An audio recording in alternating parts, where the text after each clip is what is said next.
Like David Cameron, I was in, not government, in shock after reading Julie's book. And I swore to myself that I'd never eat another vegetarian again. This is a poem called A 5-Year-Old's Reasoning for Being Vegetarian. I don't mind eating animals if you could only mind them in your tongue, but they come out of your bum as poo.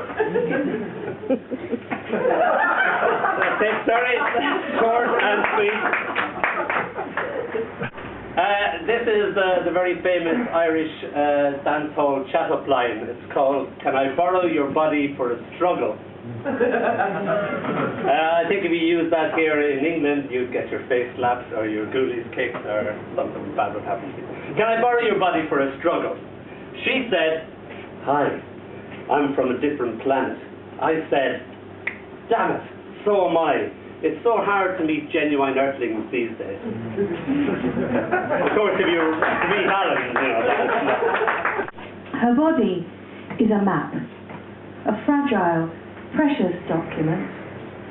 It has often been unfurled, consulted, examined, used by her and others to navigate pathways to her mind and spirit. Over years, its contours have been modified, redrawn, and annotated in response to eruptions, landslips, and other acts of God. Facsimiles of earlier versions are available, stored in the album she keeps under her bed, that she sometimes takes out and pores over, remembering the old young terrain that they record. This is called The Smell of Purple. She says she can smell yellow. She says she can smell blue, despite not being able to spell either colour. Yellow smells the same as blue, like a wet kitty drying by the fire. Red smells like mummy, or when she kisses. Her kisses smell different when she kisses you. Then she smells like flames with little orange tips. Purple is my favourite smell. It smells just like a magic spell. I kiss her goodnight like violet, only lighter, with little flecks of purple scattered here and there. These poems are memories, not always happy memories, but not always, some of them are happy. This one is about the artist. You and I at the kitchen table, painting. 2 generations of artists. You 4, I 44. Your brush busy, delicately dipping, touching with care the white paper. Your left hand suspended above the table, wrist bent, hand poised in air, on your serious little face, intense concentration. I paint your flaxen hair, your red apron, your finely poised hands, the daffodils outside the window.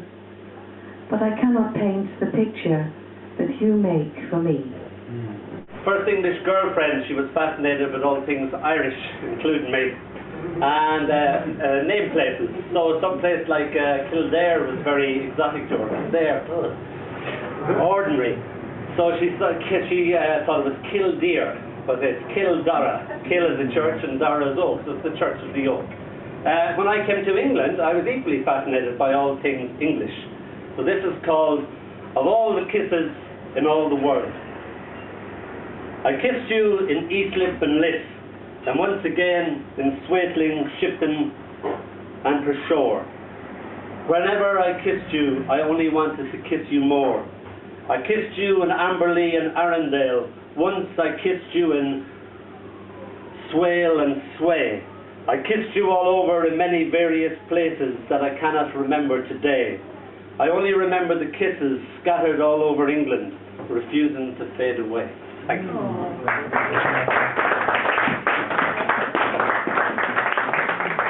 Tennis in Bournemouth. Eyed by pigeons and the tall windows of elegant cream mansions, she and he enter the court. Father and daughter, mentor and child, racket swinging. Left outside, I contribute the only way I know. From a damp bench peering through the barrier of wire, I draw them. Years later, I see that I have drawn the netting round the court, intricately, lovingly, like a prisoner viewing the exercise yard. Thank you. When I grow old, said my mother, I'll change my life. I'll rent a garret on the left bank of the Seine, in Paris. Give up being a mother and a wife. I'll spend my days painting. I'll drink red wine all night. My friends will be artists. Maybe I'll write. But what about Dad? I objected. My mother reflected. He'll be okay, she said. He'll buy a jalabi, sandals, a scarab, and live in the desert along with the Arabs. He's learning the lingo at evening class. He'll go over to Gaza. I thought, what a gas. I'll spend April in Paris, winter with Dad. There was going to be some fun to be had. I hoped that my parents' dreams all would come true, but after all that, they just moved down to Bude. Thank you.